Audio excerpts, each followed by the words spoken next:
Hello and welcome to another video in our channel. Today our club of focus is Manchester United. So Erik ten Hag's team has been under scrutiny of late because of their poor performances. Are they just performances on the pitch?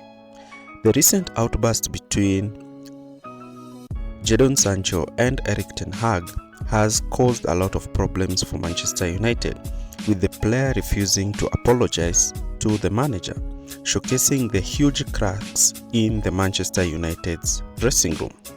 So are these cracks affecting Manchester United? So looking at the stats here, you can clearly see how Manchester United have a low conversion rate, they have a low expected goals ratio, and they have a negative XG difference, meaning that they concede more goals than they should. These are problems that are more personnel and tactical. Comparing them with Chelsea, even Chelsea is at a better position since Chelsea have a higher XG of goals compared to Manchester United, and Chelsea concede far less goals. So the recent win by Galatasaray at Old Trafford was the final nail in the coffin, showcasing how disastrous Manchester United have been. But you're going to know why. Before we start this analysis, do not forget to like, share and subscribe to this channel. So Manchester United, before we start our analysis, we'll have to pay our respect.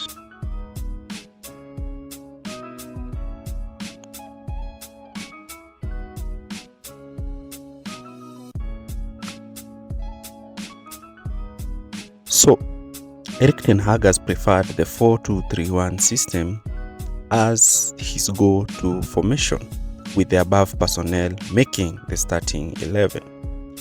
So Manchester United's main tactic has been to draw opponents into a press, create a side overload either on the left and right, and use Onana's accurate passing range to pick players in these positions, and they win the long balls aggressively and immediately launch counter-attacks. As Erik ten Hag said, he wanted to create the best transition team in England and world football with Manchester United. So why is Erik ten Hag having problems implementing this system? Number one, his team are not quite good in 1v1 situations, and we've seen this time and time again. Manchester United are not good in dealing in 1v1 situations, and United has suffered a lot doing this system because teams are now being able to snuff out Manchester United, win the ball back, and since they have very few numbers in build-up, they are able to quickly launch counter-attacks and beat them. Some teams such as Crystal Palace have decided to sit back and allow Manchester United time on the ball. And since they knew Manchester United are not quite effective with the ball, they set out traps in midfield where they're able to win the ball and quickly launch counterattacks against the disjointed Manchester United's midfield and attack. Crystal Palace did this effectively at Old Trafford, sitting in two banks of four, condensing the spaces in the wide areas as well as spaces in midfield. They immediately win the ball back and they immediately spring in a counter-attack. And this has exposed Casemiro and Eriksen a lot, since Casemiro's age is finally catching up with him, and the player is launching on tackles and charges because he wants to compensate for his declining pace. And teams have identified Casemiro as a weak link, with some even being shocked of the Casemiro they knew from Real Madrid. So when other teams who possess the ball come to Old Trafford, Manchester United like to employ this man-to-man marking system, and we're going to show you how they do this. So Brighton, we know very well how Brighton build up, but you can see from the results here that Manchester United have lost almost 6 games out of their recent 10. A very horrible record, and they've only dominated possession 4 times, and they've lost on XG on all occasions. So here Brighton are trying to build up from the back, Manchester United are employing a man-to-man press, but I'm going to show you how this man-to-man press is easily beaten when a player loses his man. The lethargic Rashford is the one who starts to pick one holding midfielder. Bruno attempts to press 3 players, but can he?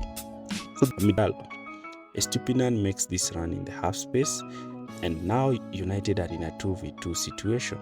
So Lamptey receives the ball in this place, plays the ball in space, and no United forward goes in to launch a tackle, and Pascal Grob scores an easy goal.